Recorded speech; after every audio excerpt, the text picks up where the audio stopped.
Nama saya Rokus Arkian Bahi. Pada video kali ini kita akan sama-sama membahas tentang jenis-jenis kalimat yang digunakan dalam novel. Oke, selamat menonton. Mengidentifikasi berbagai jenis kalimat yang digunakan dalam novel.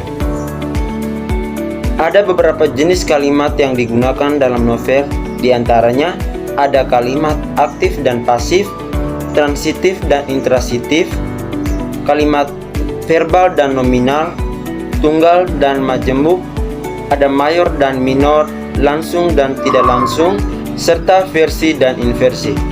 Mari kita bahas satu persatu. Yang pertama, kalimat aktif dan pasif.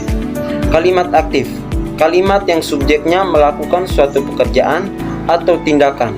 Kalimat ini memiliki predikat berupa verba yang berawalan me dan ber, atau dapat juga kata kerjanya tidak memiliki imbuhan. Misalnya, pergi, tidur, mandi, dan sebagainya. Contoh yang pertama, beberapa pasang mata refleks menatap ke arahnya.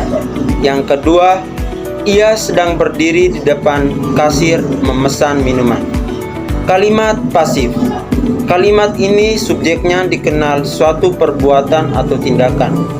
Kalimat bentuk ini memiliki predikat berupa verba yang berawalan di dan ter, dan terkadang diikuti kata depan oleh. Contoh yang pertama, seragam yang dipakai Amanda sama dengan seragam yang dipakai oleh Iqbal. Yang kedua, Acah tersenyum licik. Kalimat transitif dan tak transitif. Kalimat transitif, kalimat yang predikatnya membutuhkan objek atau pelengkap. Kalimat ini dibedakan lagi menjadi 3 jenis, yaitu yang pertama eka transitif, kalimat yang predikatnya diikuti satu objek. Contoh, Amanda melipat kedua tangannya. Kedua, dwi-transitif, kalimat yang predikatnya diikuti oleh objek dan pelengkap. Contoh, Amanda mulai menatap Acah curiga. Ketiga, semi-transitif, kalimat yang predikatnya diikuti oleh pelengkap. Contohnya, seorang gadis berparas cantik. Kalimat tak transitif, kalimat yang predikatnya tidak membutuhkan objek atau pelengkap. Contoh yang pertama, seorang pembeli masuk ke dalam kafe. Contoh yang kedua, beberapa pasang mata refleks menatap ke arahnya. Yang ketiga, kalimat verba dan nomina. Berdasarkan predikatnya, kalimat terbagi menjadi 5 jenis, yaitu kalimat verba, kalimat yang predikatnya berupa kata kerja. Contohnya, Acah menggeleng-gelengkan kepalanya.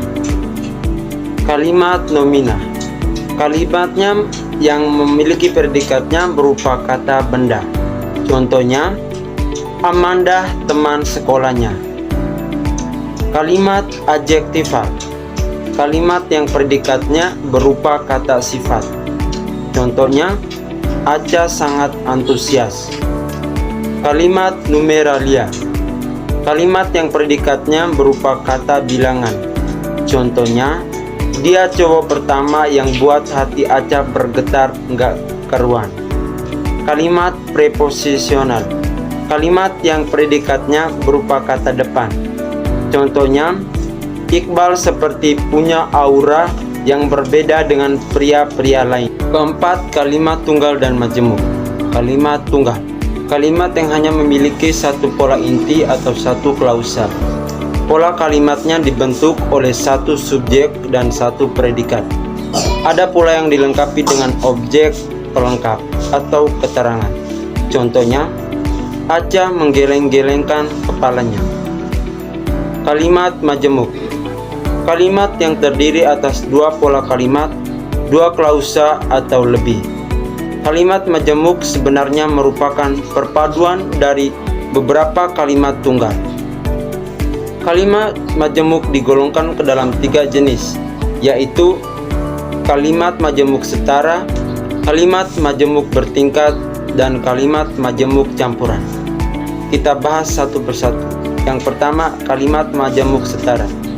Kalimat yang hubungan antara unsur-unsurnya bersifat setara atau sederajat.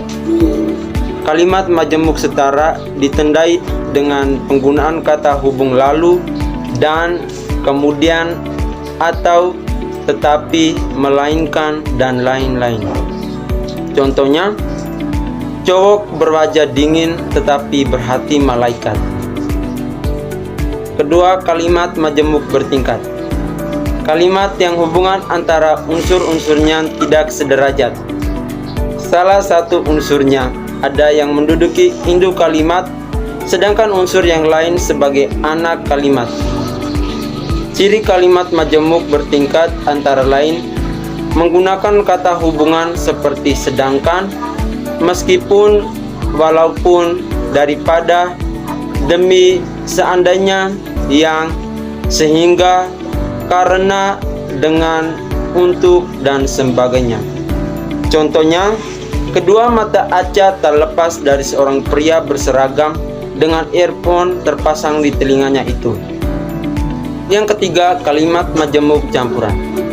Gabungan antara kalimat majemuk setara dengan kalimat majemuk bertingkat. Kalimat ini sekurang-kurangnya terdiri atas 3 klausa.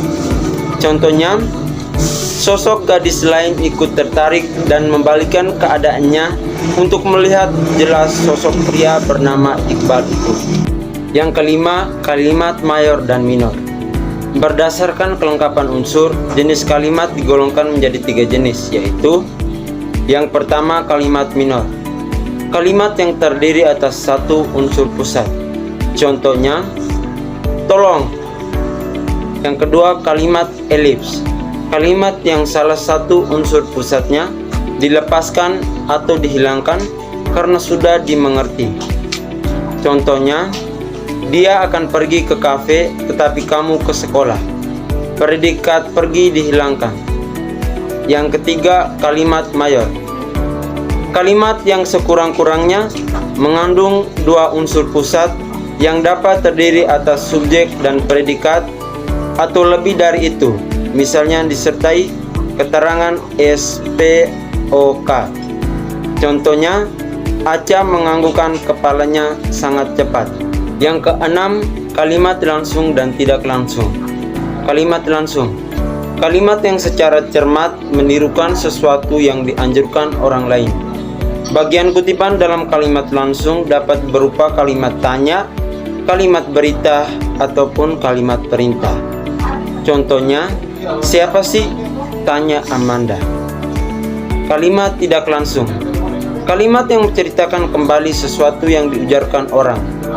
Bagian kutipan dalam kalimat tidak langsung adalah semuanya berbentuk kalimat berita. Contohnya, Amanda bertanya tentang perihal seseorang. Yang ketujuh, kalimat versi dan inversi. Kalimat versi. Kalimat dasar yang terdiri atas 1 klausa, unsur-unsur lengkap yaitu SPOK dan PEL. Contohnya, Amanda menatap sosok Iqbal. Kalimat inversi. Kalimat yang predikatnya mendahului subjek. Ciri khas kalimat ini menggunakan partikel la yang bertujuan untuk menekankan unsur predikat. Contohnya, heran Amanda karena Iqbal sangat terkenal. Sekian video singkat dari saya mengenai jenis-jenis kalimat dalam novel. Semoga apa yang saya sampaikan ini bermanfaat buat Anda semua. Dah.